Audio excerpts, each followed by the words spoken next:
Se eu me humilhar diante do teu altar e sacrificar aquilo que me... Cada um constrói a sua história. Nós entendemos que existe uma essência, e a minha oração nesta hora da noite é que você receba nessa conferência esta essência, que você receba esse óleo, porque eu sei que uma vez que você receber, sua vida de fato não vai ser mais a mesma. Eu lhe garanto, pelo poder do Espírito Santo. Então eu quero, para a nossa meditação, que você leia comigo Lucas 10, 25 a 37, mas coloca para mim o tema, se puder. Eu sou o terceiro. Eu sou o terceiro, é o tema dessa meditação. Eu sou o terceiro, é o tema dessa essência.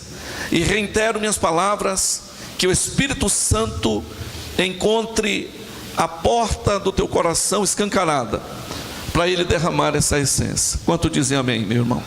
É um pedido que eu lhe faço em amor. Não fecha não, deixa aberto. Eu sei que cada um tem uma história, construiu, mas nós entendemos que cada momento da nossa fé deve ser vivido com muita intensidade, e esse momento é o momento desse. De sorte que eu peço que você realmente abra seu coração, para que Deus possa derramar essa essência, porque a história de Santarém é marcada com esta essência, de que eu sou o terceiro. Você vai entender, vou procurar ser breve. Abra comigo sua Bíblia, Lucas 10, 25 até o 37, vamos ler. Lucas 10, 25 até o versículo 37. Você pode acompanhar aí no telão, se você quiser, pode acompanhar na sua Bíblia. Vamos ler. Eis que se levantou um certo doutor da lei, tentando, tem uma outra tradução que diz, ele estava ali para provar Jesus. Levantou-se um certo doutor da lei, tentando, dizendo: mestre, o que farei para herdar a vida eterna? E ele lhe disse: o que está escrito na lei? Como é que você interpreta? E respondendo, ele disse: amarás ao Senhor teu Deus de todo o teu coração, e de toda a tua alma, e de todas as tuas forças, e de todo o teu entendimento, e ao teu próximo. Eu queria que a igreja repetisse comigo, diga: ao teu próximo.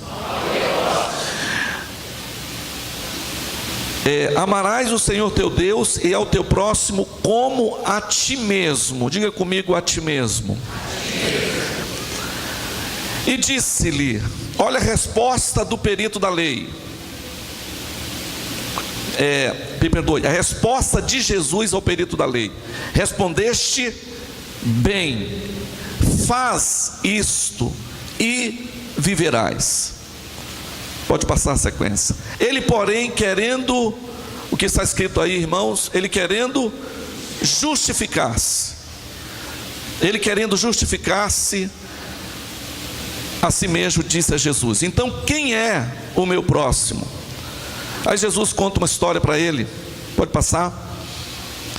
E respondendo, Jesus disse: desceu um homem de Jerusalém para Jericó e caiu na mão dos salteadores, os quais despojaram e, espancando, se retiraram, deixando-o meio morto.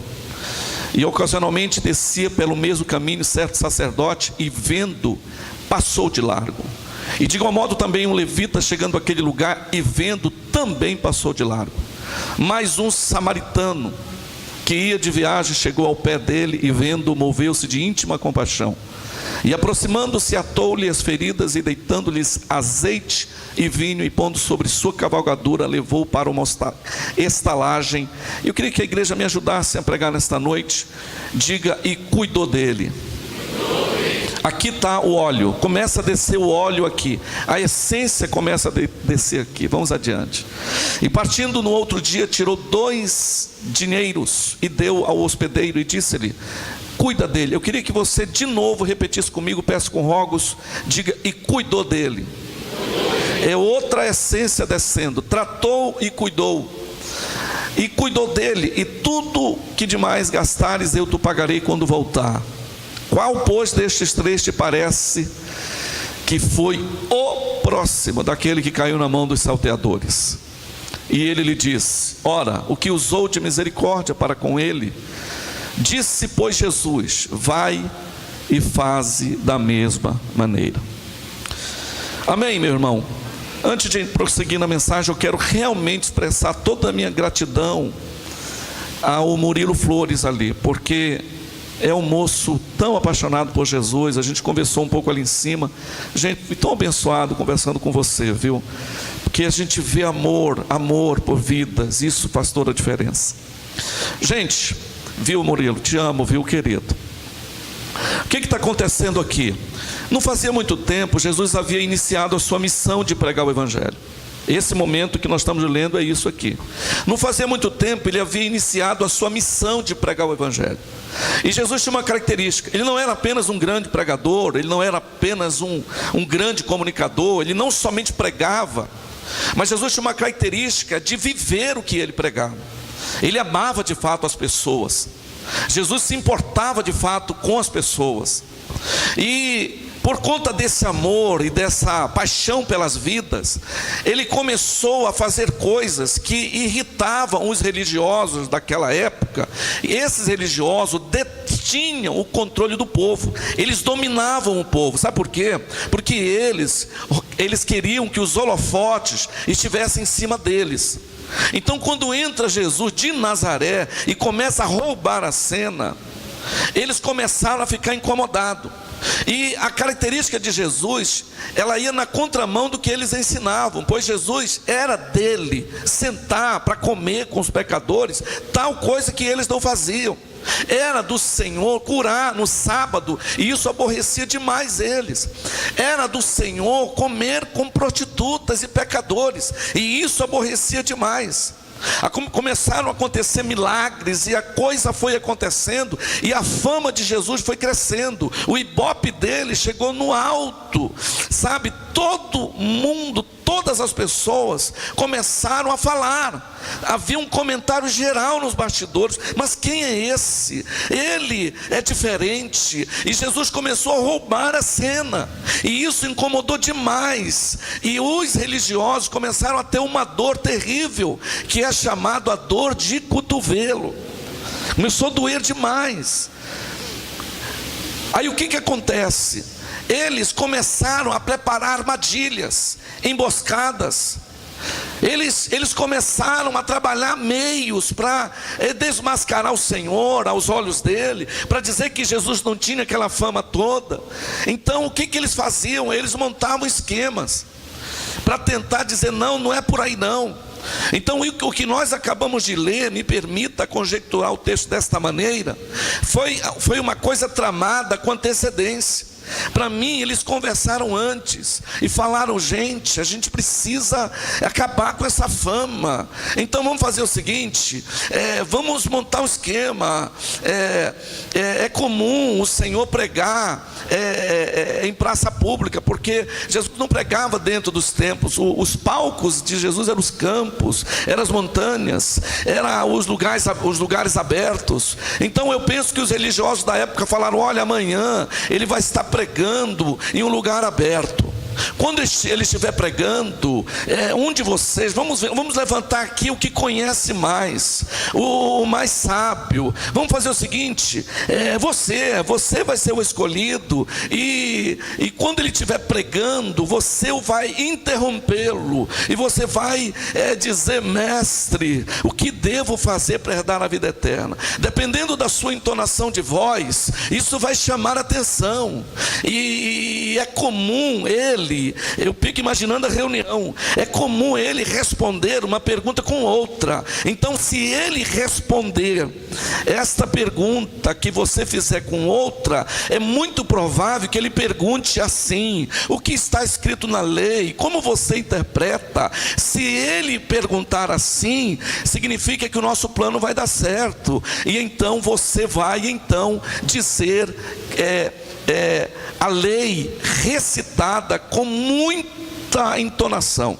O plano foi conversado, chegou o grande dia, estava Jesus pregando, de repente o moço levanta: mestre, o que devo fazer para herdar a vida eterna? Aí Jesus diz: sim, meu filho, o que está escrito na lei, como é que você interpreta? Penso eu que nesta hora os religiosos falaram: uau, o plano deu certo. O que foi que o senhor perguntou aí? Sobre a lei. Então da lei nós conhecemos, então vamos lá. E eu penso que o perito da lei então traz uma entonação de voz como um grande tenor, e ele vai falar, e ele fala para roubar a cena. É como se eles dissessem: bom, é chegada a hora, gente, agora é a hora, a multidão está aí, nós conhecemos da lei, nós conhecemos a palavra, então vamos fazer o seguinte: se ele perguntar, eu vou responder, e eu vou falar em alto e bom som o que está escrito na lei. Como Jesus perguntou: o que está escrito na lei? Ele disse: então agora é o nosso grande momento. Então o que faz o moço, o doutor da lei? Ele vai recitar a lei. Ele diz: amarás, pois, ao Senhor teu Deus de todo o teu coração, de toda a tua alma, de todo o teu entendimento, e amarás ao teu próximo como a ti mesmo. E eu penso que na hora que ele termina de recitar, penso eu, que ele termina cheio de si, porque todos estavam ouvindo. Eu fico imaginando o doutor da lei: e amarás ao Senhor teu Deus. E sabe quando a voz muda, eu fico dizendo sempre: por quê? Às vezes o Senhor diz: meu filho, por quê? Que para falar comigo você tem que mudar a sua entonação de voz. Já viu pessoas assim? Ele está conversando, mas ele vai orar, e daqui a pouco ele entra: amantíssimo, oh Deus, sabe? Eu fico Deus falando: mas meu filho, por que você tem que fazer essa cara de quem está com dor de barriga para falar comigo? Fica estranho. Aí o Senhor, eu fico pensando que o perito da lei pensou que estava arrebentando, né? E aí ele pergunta: e aí, qual é a minha nota? Como é que eu me sair? Sabe que o Senhor responde? A sua nota para o conhecimento, a nota é 10. Pode ver o texto: respondeste corretamente, parabéns. Eu fico imaginando o doutor da lei dizendo: ora,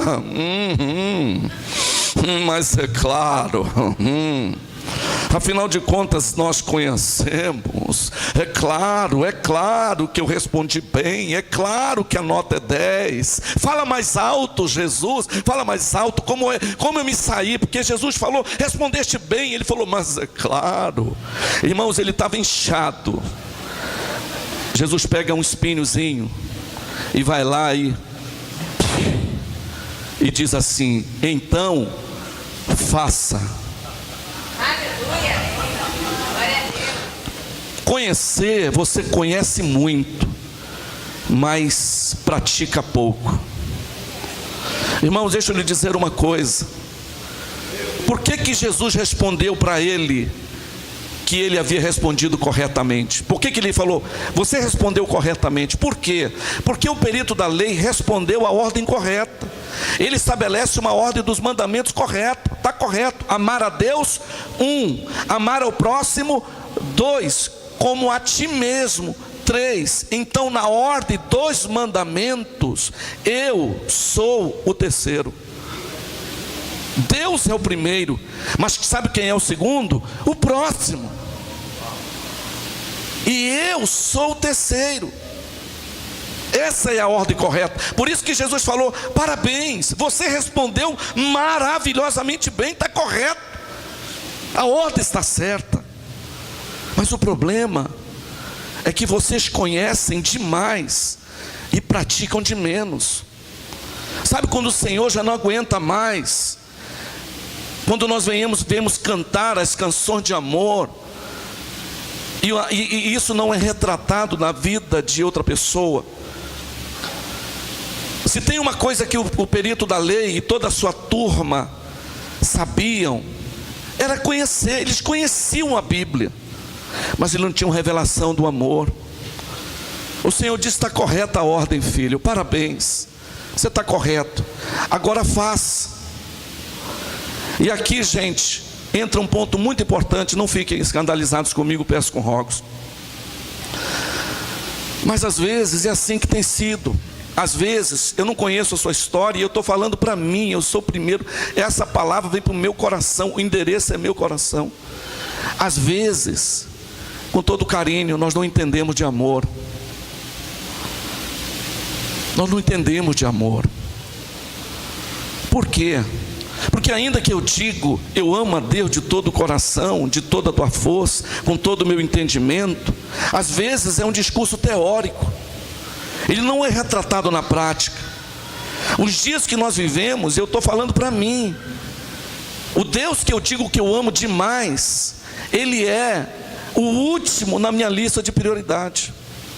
Sabe quem é o primeiro? Na ordem dos mandamentos, Deus é o primeiro, o próximo é o segundo e eu sou o terceiro. Isso foi o que Jesus falou, respondeu bem. Mas muitas vezes, por não entendermos de amor, nós vamos inverter essa ordem. Sabe quem é o primeiro? Sou eu. Sabe quem é o segundo? É Deus. E o terceiro que se dane. É duro esse discurso, mas é verdade. E ainda que eu tente dizer que não é por aí, é por aí. Porque eu digo, eu amo a Deus. Já viu, você pergunta com alguém, fala, o que Deus representa para você? A resposta quase que é iminente. Ora, e aí fica a voz fica igual de um perito. Ora, Deus é tudo para mim. Mas ele fica, não vos escandalizeis, mas ele fica 15 horas com o Facebook e o Instagram. E ele fica talvez 10 minutos com Deus. Ele não pode dizer que Deus é tudo. É um discurso teórico. Não é por aí. Por isso que o Senhor falou, filho, você respondeu corretamente. A questão é, faça. Quando Jesus disse faça, ele entra numa saia justa. Pode ver depois no texto. Se tiver aí, pode colocar. Ele entra numa saia justa. Ele fica... e querendo justificar-se. Por quê? Querendo justificar-se. Se tiver o texto, coloque para mim. Por quê? Porque o plano deu errado. Eles não contavam. E querendo justificar-se. Eu fico imaginando quando o Senhor falou assim, parabéns, nota 10. Mas é claro, é claro que a minha nota é 10. Aí o Senhor disse, então faça. Pode ver se tiver, Lucas 10, 25, coloca para mim aí. E querendo justificar-se, porque deu errado o plano. Por que querendo justificar-se? Eu fico imaginando o doutor da lei dizendo assim, como assim? Aqui ó, pode passando para mim aí, meu colaborador amigo, por favor. Aí ó, olha a nota dele aí, respondeste? Me ajude, respondeste? Bem, nota 10. Mas é claro. Aí Jesus fura o balão, ó. Então, faça. Olha a sequência do texto. Ele, porém, querendo o quê? Justificar-se. Ele entra numa saia justa. É como se ele dissesse, mas como assim? Ele ficou sem graça, gente. O texto é claro, ele fica sem graça. Eu fico imaginando que eles fizeram uma reunião rápido. Segura aí, Jesus, estamos sem graça, o plano deu errado, tem que pensar no plano B, o plano A já foi. Reunião urgente. Gente, alguém me tira dessa saia justa, porque olha a minha situação. E o que eu respondo agora? Eu fico imaginando que alguém falou assim, para não ficar feio para nós, pergunta quem é o próximo. Para não ficar feio, alguém vai lá, aí ele foi lá. Eu fico imaginando o perito da lei falando, o que foi que o senhor falou aí? Fazer, fazer não é com a gente. Mas vamos lá. Então, quem é o meu próximo? Aí Jesus, eu fico imaginando Jesus falando assim, vou contar uma história para ver se a ficha cai. Aí ele contou a história do bom samaritano.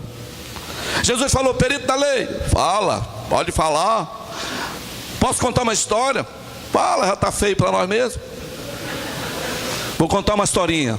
Vindo um homem de Jerusalém para Jericó, caiu na mão do salteador, foi espancado, bateram muito nele. Sabe quem passou lá? Sim, quem foi? Primeiro passa um sacerdote, vê o homem e passa de largo. Passou o número 1. Depois passou um levita e viu o homem também, número 2, mas também passou de largo. Graças a Deus que não parou aí a contagem, e ainda ia passar o terceiro, chamado samaritano. Uau! Eu fico imaginando o período da lei. Pode, continue falando. Pois é. Sabe quem ajudou? O samaritano. Se compadeceu. Gente, às vezes eu fico pensando, eu peço com muito carinho, e você não me interpreta mal, eu peço com rogos. Mas por que Jesus menciona duas pessoas do altar? Duas pessoas. Por que Jesus não falou de outro? Por que ele usa um levita? Por que ele usa um sacerdote? Para mim, o Senhor está dizendo assim: eu já estou cansado. Porque um sacerdote representa, digamos, um pregador. Alguém que prega, mas não vive. Um levita representa alguém, eu sei que eles serviam o templo, mas também representa a música. Alguém que canta, mas não faz. Sabe, alguém que só quer porque quer os holofotes em cima de si. Ele quer ser reconhecido. Ele quer o microfone. Ele quer isso, ele quer aquilo. Sabe, é como se o Senhor dissesse assim: filho, as suas canções não me impressionam, as suas pregações não me impressionam. Sabe o que me impressiona? É quando você vai ajudar alguém. É quando você se aproxima de alguém e estende a mão para alguém. Isso me impressiona. Nada contra os cantores, nada contra os pregadores, mas ele está falando o seguinte: filho, continue cantando para mim, continue pregando no meu nome, mas não esquece que o que enche o meu coração é quando você se aproxima de alguém e junta essa pessoa do chão. É quando você discipula, quando você se importa. E eu poderia aqui estar jogando uma mensagem retoricamente solta, e eu peço que você não me interprete mal, mas eu não estou apenas pregando uma mensagem. São 25 anos fazendo isso, chorando com as pessoas, indo atrás, chuvas. O Senhor está dizendo: você está muito confortável atrás desse púlpito. O Senhor está dizendo: você está muito confortável atrás desse ministério. Eu quero saber se você vai juntar as pessoas no chão. Isto é a essência. Por isso que ele usa o termo tratar. Irmãos, quando eu falo assim, não me interprete mal, eu não estou me gloriando, eu me glorio na cruz do meu Senhor. Mas a ficha tem que cair para nós. Discipulado é quando eu entendo que eu sou o terceiro, quando eu decido me aproximar de alguém. Sabe, Jerusalém, Jericó, para mim Jerusalém ponto de partida, e Jericó ponto de chegada. Que conhece um pouco a história sabe que Jericó era uma espécie de Alphaville, um bairro nobre, e as pessoas saíam de Jerusalém em direção a Jericó. Ou seja, para que o propósito de Deus se cumpra na vida daquela pessoa, ela precisava chegar em Jericó. Mas muitos não chegam em Jericó. Onde eles estão? Jogados à beira do caminho. O último dado estatístico deu 1 milhão de pessoas desviadas. Isso é os que foram para o mundo, porque tem muitos que estão desviados dentro da igreja. Eles estão jogados à beira do caminho. E o Senhor está dizendo para nós: até quando nós vamos dizer que nós amamos a Deus? Até quando nós vamos dizer que nós conhecemos a palavra? Até quando nós vamos fazer discursos teóricos? O Senhor está dizendo: filho, existem duas palavras que você não pode esquecer nunca. Qual é? Tratar e cuidar. Por que aqueles homens passaram de largo? Porque eles não queriam se sujar com o sangue daquela pessoa. Sabe quando você tem que se levantar, se abaixar para ajudar alguém, para dizer: eu estou aqui, meu irmão. Se for preciso contar com o meu dinheiro, conte. Foi o que o moço fez. Tirou o dinheiro do bolso e pagou a hospedaria. colocou, a Bíblia é muito clara, ele coloca sobre o seu próprio animal. É como nos nossos dias, ele colocou dentro do seu próprio carro. Teve um certo senhor que ele colocava assim nos carros dele: a serviço do Rei Jesus. Aí a irmã precisava dar à luz, foram lá na madrugada, ele falou: não posso sair do meu sono, é hora do meu descanso. Aí o irmão foi sincero com ele: então, irmão, faz o seguinte, sim, tira aquele adesivo de trás do seu carro, tira, porque ou é ou não é, a serviço do Rei Jesus, e não pode abrir a porta do carro para ajudar alguém. Não, meus irmãos, eu peço com rogos que você possa compreender isso. E é interessante para mim o desfecho dessa história. Sabe por quê? Viaja comigo aqui no sermão, vou estar encerrando. Eu vou resumir, eu vou trazer de novo a história. Jesus está pregando, ele interrompe: mestre, sim, o que devo fazer para herdar a vida eterna? O que está escrito na lei, meu filho? Como você interpreta?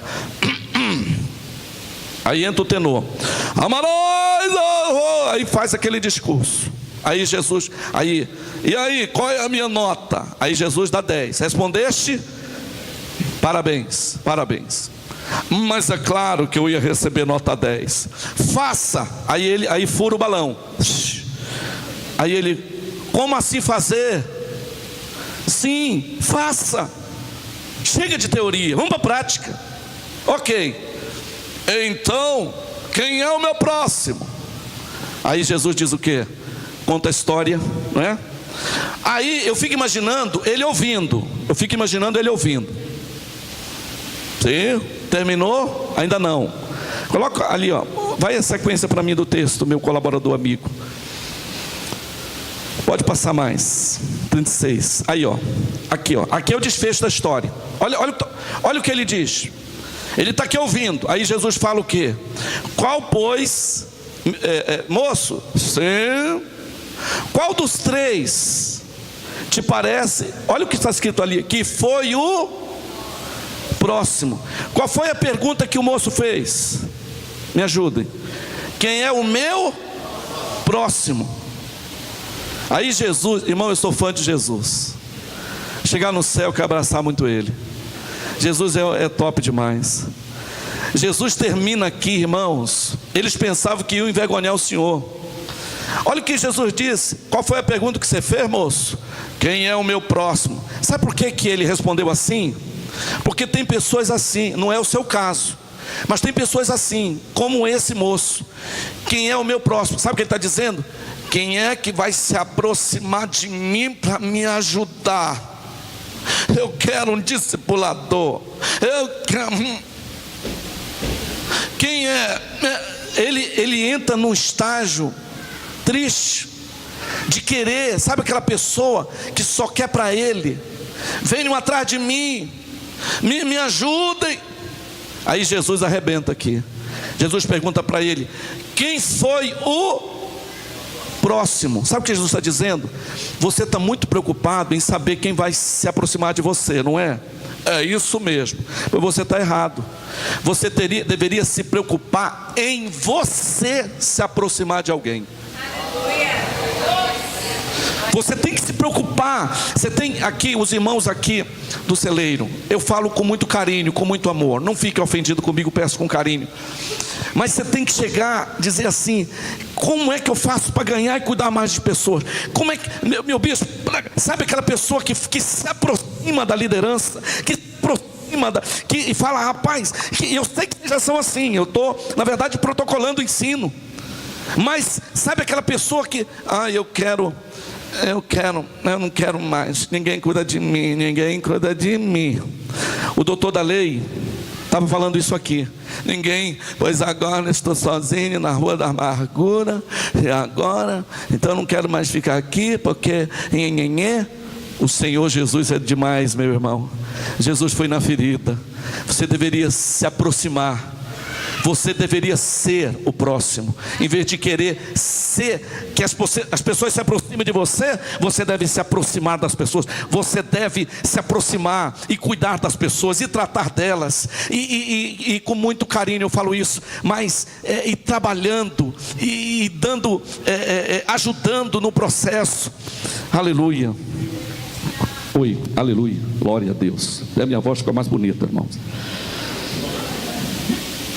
A entonação da voz.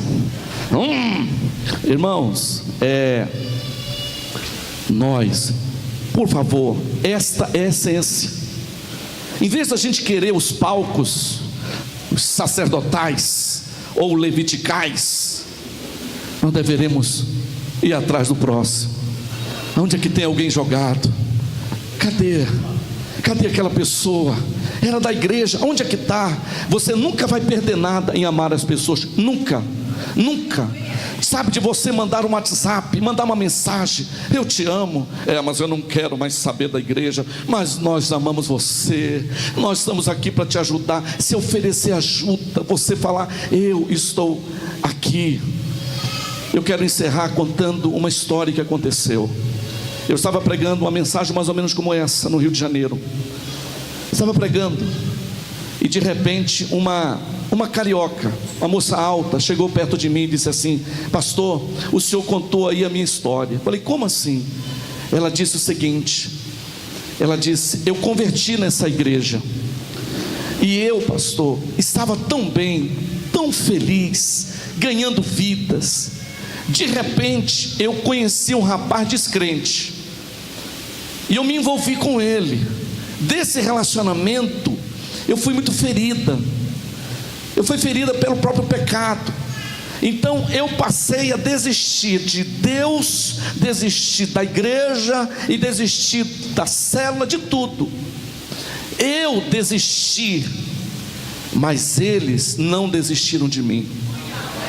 Nem Deus, nem a igreja e nem a discipuladora. Sabe por quê, pastor? Porque eu não ganhei uma discipuladora, eu ganhei uma mãe. E ela vinha atrás de mim, e eu já aborrecido, falei: eu não quero mais saber da igreja, eu não quero mais saber de célula, eu não quero mais, por favor. E ela disse assim: olha, você está desistindo de mim, mas eu não vou desistir de você. Aquele que começou boa obra na sua vida vai completar.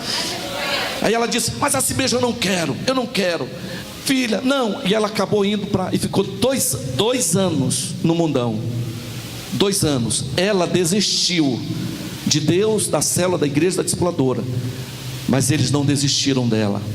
Aquela moça que entendia o que era ser o terceiro, ela mandava mensagem no WhatsApp, e durante 2 anos, intercaladamente, ela ficou ali amando, discipulando, através de mensagem, WhatsApp. Até que um dia essa moça, isso ela me contou, pastor, eu estava numa rodada de pagode, pastor, só no sapatinho, e estava para lá de Bagdá, estava bêbada. De repente tocou o meu telefone, aí eu vi que era ela. Eram 2 horas da madrugada, 2 anos depois. Uau! Isso me emociona, porque às vezes a gente vai 1, 2, 3, depois deixa para lá. 2 anos, tocou. Aí eu estava muito bêbado, eu falei para a turma: galera, segura um pouquinho aí que chegou uma onda aqui no meu telefone, segura aí. Aí eu fui ler, sabe o que estava escrito? Minha querida filha, 2 horas da manhã, 2 anos depois. Minha querida filha, não cesso de orar por você. Eu te amo, Deus te ama. Nós estamos com os braços abertos. Isso é fantástico, irmãos, porque muitas vezes a gente é o primeiro a passar de largo, a dizer: essa não quer nada, essa daí a mão de Jeová vai pesar, essa daí, porque a mão de Jeová, sabe, em vez de se compadecer. Minha querida filha, eu te amo, volta, estamos orando por você. Neste momento eu estou de joelhos orando por você. Uau! Sabe o que aconteceu? A unção, irmão, desce no celular. Que top, né? Ela começou a chorar, mesmo bêbada. Ela coloca o celular de volta. Isso ela me contou. Colocou o celular de volta, voltou lá e falou: galera. Aí os caras: o que foi? Aí que foi? Fala aí. Eu falei, pastor, era na Gávea, um bar cheio de pessoas ricas. Eu estava lá, eu falei, galera, aí, o que é que foi? Olhe para mim, aí todo mundo, o que é que foi? Olhe para mim, fala! Fui! Chamei um táxi, isso ela me contou, chamei um táxi e voltei. 2 anos depois, eu voltei, pastor, para Deus, para a minha igreja, para o cuidado da minha discipuladora. Pastor, já se passaram 2 anos que isso aconteceu. Hoje eu sou uma supervisora de setor. Eu tenho 7 células e tem mais ou menos 70 pessoas debaixo da minha cobertura. Uau!